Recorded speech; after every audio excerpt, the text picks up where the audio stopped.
तो अब हम लोग कर रहे हैं मिसलेनियस एग्जांपल्स ऑन चैप्टर 1। अब तक जितना कॉन्सेप्ट हम लोग पढ़े हैं उन सब पर मिक्स क्वेश्चन।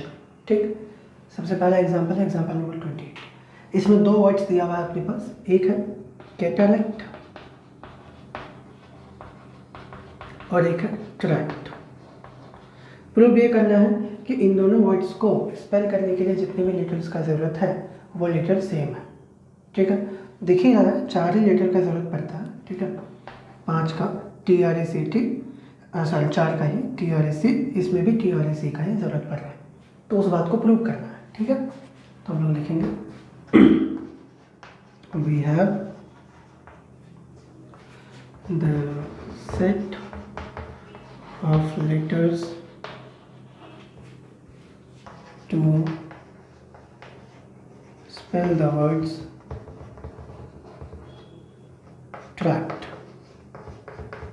ट्रैक्ट को स्पेल करने के लिए कौन कौन से लेटर लगेंगे, है ना, उसका सेट कौन कौन सा, TRAC, बस ये 4।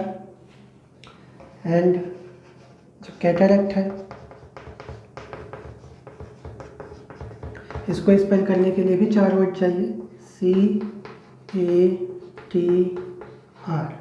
और देखिए उसके बाद फिर सब रिपीट है, ACT, रिपीट ही है, तो बस यही 4 लेटर चाहिए। इम्प्लाइज बोथ सेट्स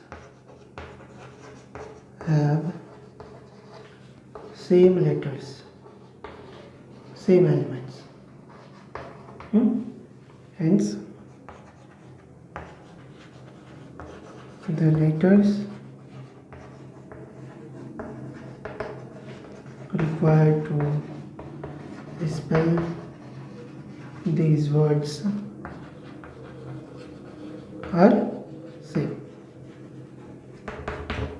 29 में हमारे पास सेट दिया हुआ है, एक सेट दिया हुआ है -1 0 1, 3 एलिमेंट है।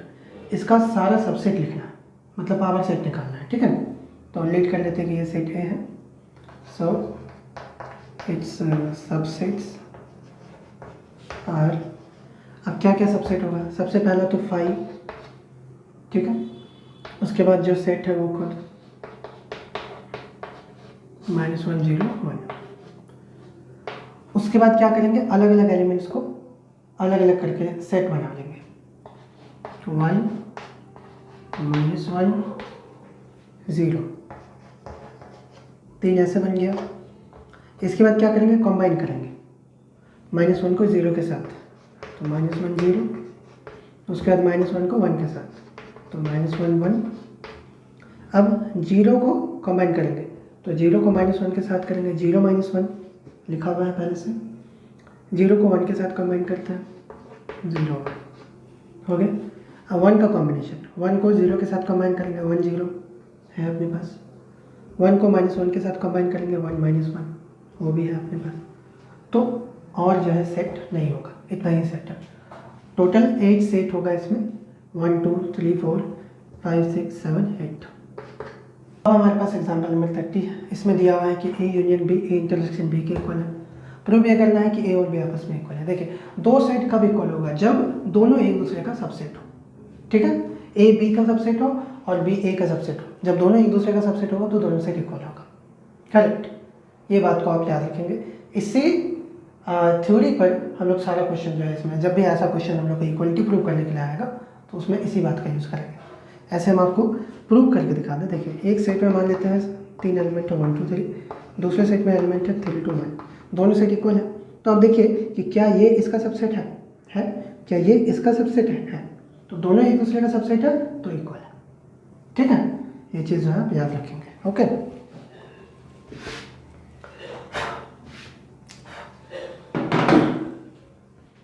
अब प्रूफ पर आते हैं। तो A और B को इक्वल करना है, सबसे पहले A को B का सबसेट दिखा देंगे और उसके बाद B को A का सबसेट दिखा देंगे। तो लेट करते हैं कि X जो है एलिमेंट है A का। ठीक है, इम्प्लाइज होता है कि X एलिमेंट होगा A यूनियन B का। जब A में शामिल है तो A और B का यूनियन में भी होगा, बट A यूनियन B हमारा इक्वल है A इंटरसेक्शन B के, गिवन है ना, क्वेश्चन में दिया हुआ है कि A union B A intersection B के इक्वल है। सो एक्स जो कि यूनियन में शामिल था वो इंटरसेक्शन में भी शामिल होगा, ठीक है, क्योंकि ये दोनों तो इक्वल है, इसीलिए एक्स जो है बी में भी शामिल होगा। इंटरसेक्शन का मतलब दोनों में है तो बी में भी शामिल हो गया। तो इस तरीके से हम लोग को क्या मिला, thus we got x was an element of A, and जब हम लोग सॉल्व किए तो हम लोग को पता चला, हम लोग ये प्रूव किए कि एक्स जो है बी का भी एलिमेंट है। And this is true for every element in A में जितना भी एलिमेंट है उसके लिए सच है, यानी कि ए का सारा एलिमेंट हम लोग को बी में मिल जाएगा। इसका मतलब हो गया कि ए जो है बी का सबसेट है। इक्वेशन 1। सिमिलरली लेट करते हैं वाई बी का एलिमेंट है, इम्प्लाइज वाई एलिमेंट होगा ए यूनियन बी का, ठीक है। जब बी में है तो यूनियन में भी होगा, ए और बी के यूनियन में, बट ए यूनियन बी हम लोग को इक्वल दिया हुआ है ए इंटरसेक्शन बी के गिवन। सो वाई जो है एलिमेंट हो जाएगा ए इंटरसेक्शन बी का, ठीक है। ध्यान से समझिए ना, वाई जब यूनियन में शामिल है और यूनियन इंटरसेक्शन के इक्वल है, यानी कि वाई जो है इंटरसेक्शन में भी शामिल होगा। और जब इंटरसेक्शन में है मतलब दोनों में है, तो हम लिख सकते हैं कि वाई जो है ए का एलिमेंट है। जब ऐसा मिल गया तो हम लोग को क्या मिला, thus we got y element of b। Solve करके हम लोग प्रूव किए कि y जो है a का एलिमेंट है ना। शुरू किए थे b से और उसको हम लोग को कहाँ मिला, a में मिल गया, यानी कि b का सारा एलिमेंट a में मिलेगा। इसका मतलब क्या हुआ कि b is the subset of a, ठीक है। Equation number 2 from equation 1 and 2 we get a is equal to b। Proved. 1 में क्या कह रहा था कि a b का सबसेट है और 2 में पता चला कि b a का सबसेट है। जब दोनों एक दूसरे का सबसेट हो तो इक्वल है। एग्जाम्पल नंबर 31, इसमें a और b कोई भी दो सेट दिया हुआ है और उन दोनों सेट के लिए ये प्रूव करना है कि power set of a intersection b equal होगा power set of a intersection power set of b, ठीक है। ये हम लोग को प्रूव करना है। सेम वही चीज़ है। अब ये पावर सेट है तो ये भी अपने आप में एक सेट है, और ये इंटरसेक्शन है, दो पावर सेट्स का इंटरसेक्शन है, तो ये पूरा भी अपने आप में एक सेट है। सेम कॉन्सेप्ट अप्लाई करेंगे, इसको इसका सबसेट प्रूव करेंगे इक्वेशन 1, उसके बाद इसको इसका सबसेट प्रूव करेंगे इक्वेशन 2, और फिर दोनों इक्वल हो जाएगा, ठीक है। बहुत ही सिंपल चीज़ है। तो चलिए बनाते हैं। लेट कर लेते हैं कि इस पावर सेट का हम कोई एलिमेंट लेते हैं। अब पावर सेट में जो एलिमेंट होगा वो एक सेट ही होगा, है ना। पावर सेट में सेट्स ही होता है ना एलिमेंट, इसलिए हम कैपिटल लिखते हैं यहाँ पे। मान लेते हैं y ले लेते हैं, तो y is an element of power set of a intersection b, ठीक है। इम्प्लाइज जब y जो है इस पावर सेट में शामिल है तो y जो है सबसेट होगा a इंटरसेक्शन b का, क्योंकि पावर सेट का मतलब क्या है, इस सेट का जितना भी सबसेट है उसका कलेक्शन। तो y जो है इसका एक एलिमेंट है पावर सेट का, यानी कि इसका क्या है, एक सबसेट है, ठीक है। a इंटरसेक्शन b का क्या है, सबसेट है। अब जब वो a इंटरसेक्शन b का सबसेट है तो a का भी सबसेट होगा और फिर b का भी सबसेट होगा। तो y is a subset of a and y is a subset of b। बात समझ पा रहे हैं, इंटरसेक्शन है ना, कॉमन है, यानी कि y जो है a और b दोनों का ही सबसेट है, तो a का भी सबसेट होगा b का भी सबसेट होगा।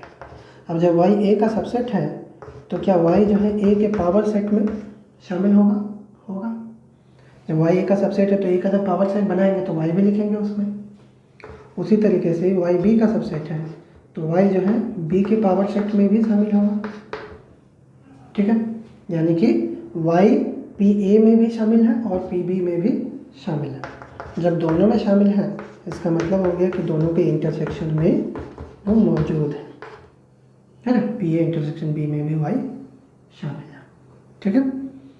अब जब ऐसा है तो हम लोग को मिला क्या, देखिए शुरू कहाँ से किए थे हम लोग, y एलिमेंट था पी ए इंटरसेक्शन बी का और वो फिर एलिमेंट आ गया पी ए इंटरसेक्शन बी का।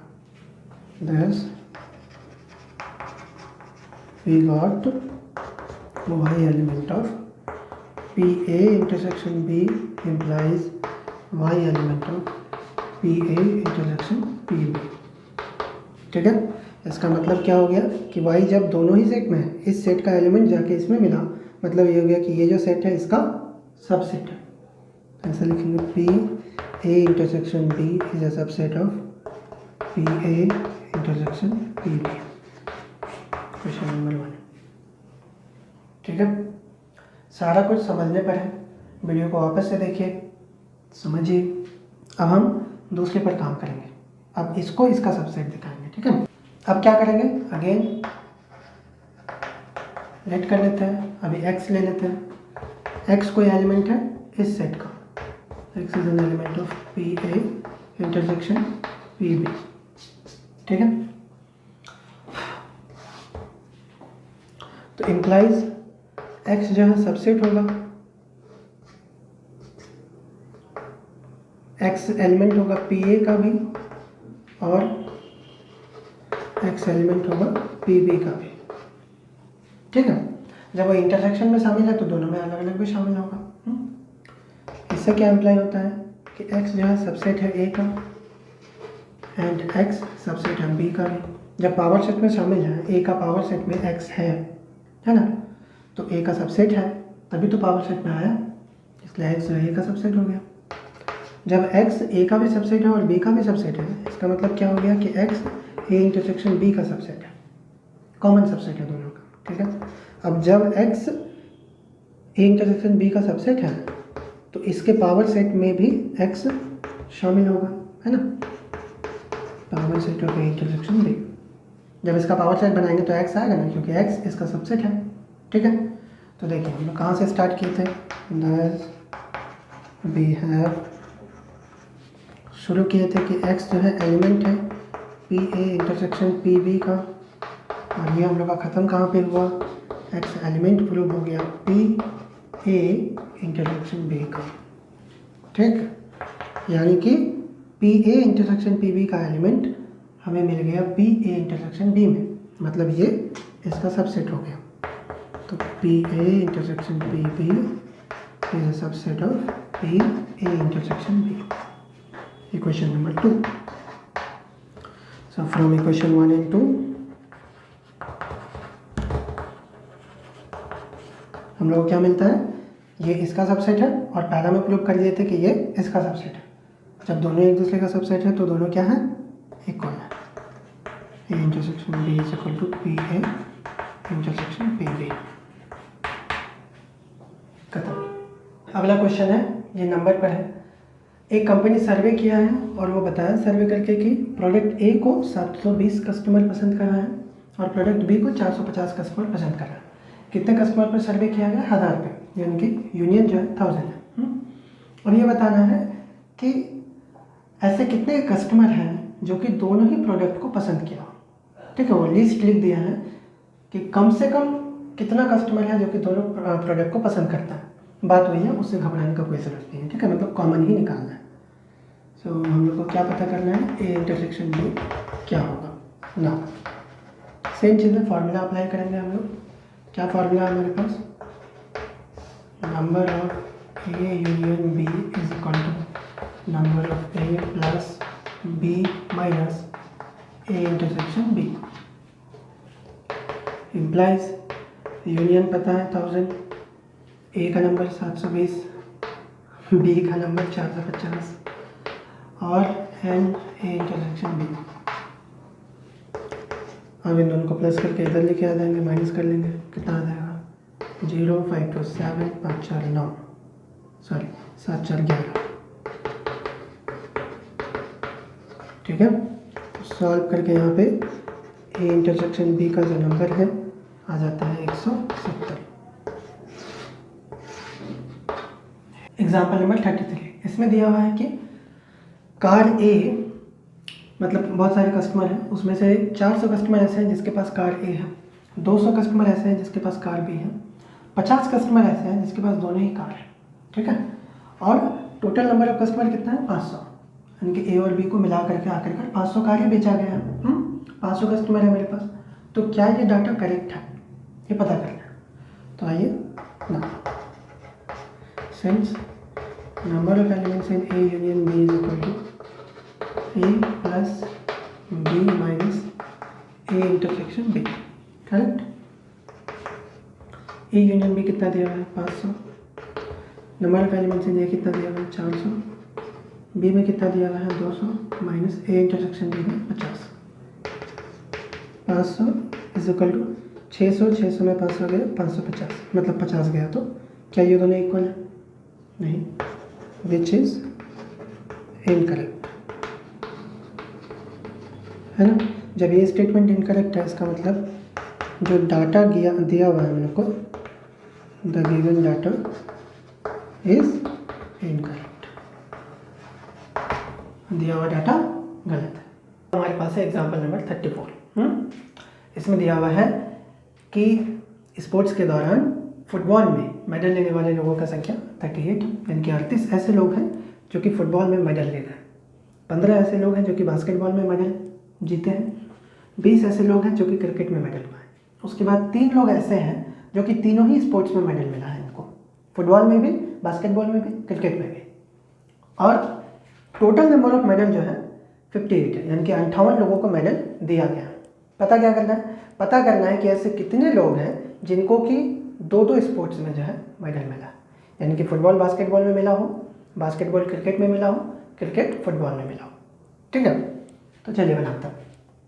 ये जो यूनियन दिया हुआ है इसको सॉल्व करना है। तो यूनियन का फॉर्मूला हम लोग को पता है। सबसे पहले क्या होगा, नंबर ऑफ एफ है ना, n F n B n C, तो डायरेक्ट वैल्यू रख देते हैं। चलिए लिख देते हैं ताकि आपको समझने में आसानी हो। एन बी फिर एन सी, फिर माइनस करते हैं 2-2 का इंटरसेक्शन, एफ इंटरसेक्शन बी, फिर बी इंटरसेक्शन सी, और फिर सी इंटरसेक्शन एफ, और फिर प्लस करते हैं तीनों का intersection, F B C is equal to 58।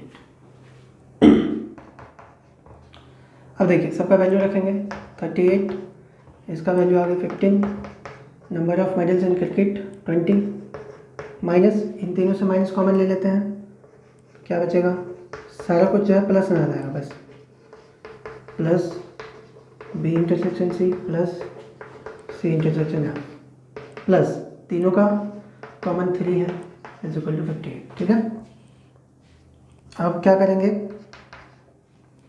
इसको उस साइड लेके चले जाते हैं, बाकी इन सबको प्लस कर लेते हैं। तो कितना आ जाएगा, 20 3 23, 23 और 15 38, 38 और 38 76, 76, और फिर 58 को इधर लेके आ जाते हैं, तो -58 इज इक्वल टू, ये माइनस उधर जाएगा तो प्लस, तो F intersection B, B intersection C, C intersection F.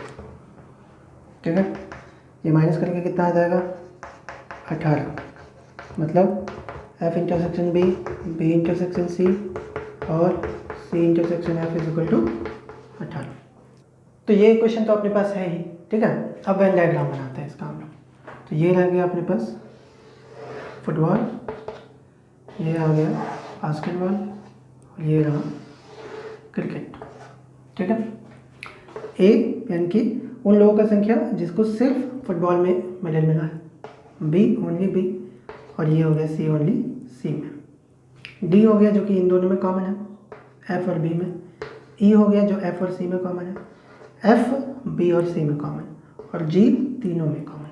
ठीक है, तो अब इस बात है, देख के आप बता सकते हैं एफ और बी में क्या क्या कॉमन आ रहा है। देखिए एफ और बी इन दोनों में ये पोर्शन कॉमन है, ये पोर्शन का मतलब क्या, डी प्लस जी, तो डी प्लस जी, फिर प्लस बी सी में क्या कॉमन है, बी और सी में क्या कॉमन है, ये पोर्शन मतलब जी प्लस एफ, जी एफ, प्लस सी और एफ में क्या कॉमन है, यानी कि ये हो गया सी और ये हो गया एफ, इन दोनों में क्या कॉमन है, ये पोर्शन ई प्लस जी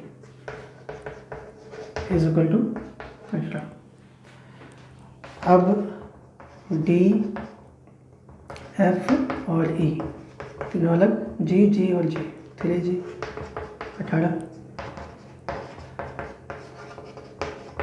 सॉरी प्लस 3 इंटू जी का वैल्यू 3 है ना, इज इक्वल टू 18।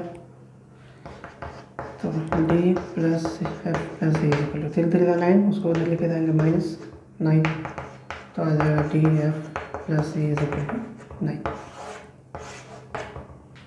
हेंस 9 ऐसे लोग हैं जिनको कि तीनों ही स्पोर्ट्स में जो है मेडल मिला है।